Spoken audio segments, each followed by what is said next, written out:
To get started for your newborn's wardrobe, this is literally all that you need. Hi and welcome to Little Nutshells, a YouTube channel for new mamas exploring all things baby and toddler. And today I'm going to be sharing my newborn essentials that I could not have lived without. These 11 items were so important during the first 2 months, and everything else was literally optional or not needed yet. So if you're on a budget and you want just enough to get going, then stay tuned. Number 1, the crib. The crib is typically a big investment, so it's a great idea to go for something that can last you through the years and convert to a toddler bed. And we did not go for the mini crib or a bassinet simply because we didn't want to be spending lots of money over and over, and those beds actually don't last too long because your baby does grow at such an exceptional rate in the first 2 to 6 months. So if you can fit a crib in your own bedroom for those first 6 months and then transition them to their own room, it will save you a lot of time and energy, and it has worked so well for us with our first child. She used her convertible crib toddler bed for a very long time. In fact, she's still in there and she loves it. We are going to move her to a big girl bed soon, but I'm just sharing this so you know that it really can work beautifully for many years. Now, in terms of buying cribs, I do feel this is an important one to buy new, both for safety and hygiene, because crib safety is super important. I have an entire little nutshell on crib safety and nursery safety, so please do check that out. I'll include the link in the description below. Number 2, pram with bassinet. A pram is essential because I think you'll start to go crazy without one. You might form a love of baby wearing and having a carrier to carry your baby around, but over time this can become really overstimulating for you as a mum. The overtouch and the weight of the baby can put a lot of strain on your body and your energy, and especially in a sleep deprived state, having a pram becomes essential so that your baby can be taken outside in the fresh air.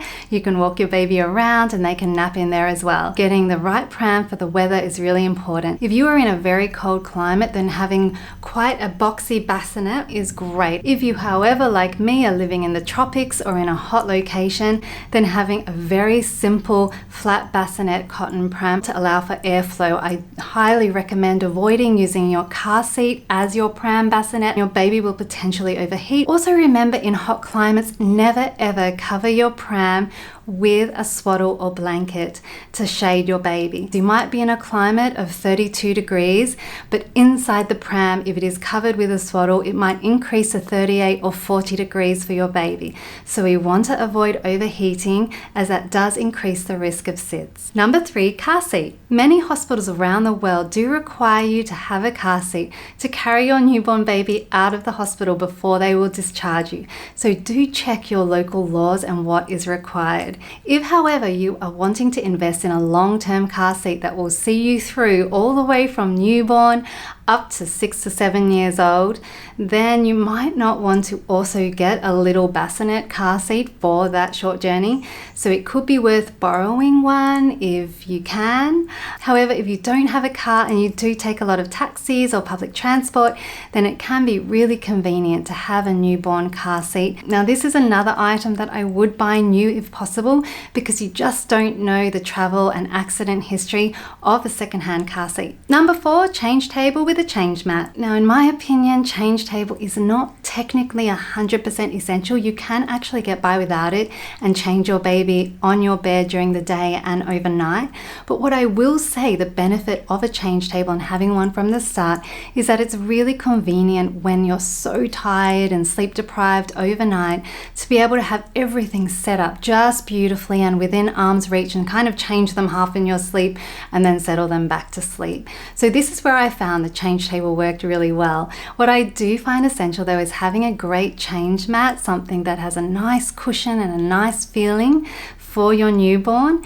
We loved this one from Leander. It's absolutely beautiful, fantastic, easy to clean, super comfortable, but it is expensive and it didn't have a safety belt, which was the one downside of this change mat. Okay, so let's move on now to some not as expensive items. Number 5, bath. Technically, this is another one you don't necessarily need from day one. You actually can wash a newborn in your kitchen sink or bathroom sink if need be. And if you want a cushiony kind of surface, you can get these cool things. I've heard these are really great. We did not use these though because we did have a bath on a stand from day one. And I would highly recommend this to anyone that has a C-section for your birth. I've had 2 and it was just awesome to have the bath at the right height to wash my baby and not have any additional pressure on my abdomen during those healing months. Number 6, comfortable onesies. To get started for your newborn's wardrobe, this is literally all that you need. You do not need a whole host of clothes and accessories. Your baby grows so quickly, especially in those first few months. I felt like every 2, maybe 3 weeks, they were going up a size. But there are many items we either didn't even use, beautiful items, or they wore them once. So you really just need 5 of each type of onesie that is great for your climate. The most important thing you want to look for is smoothness, comfort, 100% cotton, no frills, bows, decorations, buttons, zips in very easy locations so that you can unzip from the leg up or unbutton just at the diaper area, just for diaper changing and making it super, super easy. Some of the onesies are really annoying where you almost have to take the entire thing off the baby in order to change the diaper, which is just a huge design flaw. So keep it simple, keep it convenient. Number 7, swaddles or sleep suits. Experts recommend wrapping your baby in a tight wrap swaddle to help them sleep because it reminds them of being in a womb-like environment. It also helps them not wake up from their startle reflex. You'll notice that newborn babies are quite twitchy. They can wake themselves up in this process. So having a nice tight swaddle is really great. If, however, you are like me and cannot master the swaddle, or as soon as your baby starts kicking off their swaddle, then do move to a sleep suit. These ones are fantastic, worked really well for us. And in my sleep deprivation and with all the diaper changing, I just wanted something super quick and easy. Zip up, diaper change, zip down, back in the crib. Number 8, burp cloths. If you have a baby that develops reflux, then having really high absorbency burp cloths are a lifesaver. We use these ones from Carter. They have 2 sides, one that is quite pretty and then one that is a towel. I got recommended these from my friend Monica and they were absolutely awesome with my one child that did have reflux. We could put them under her head while she was playing down on the playmat or even in the pram. It just captured a lot of the spit up so that I wasn't washing everything over and over and over again. So thank you, Carter's burp cloths. These were really great. If, however, you have a child that does not develop reflux and has none of these kind of issues, then honestly, just having your everyday swaddles that you would already have are really useful just to have around while you're feeding and help wipe up any accidents that occur. Number 9, play gym with a range of soft toys. There are so many play gyms out on the market now.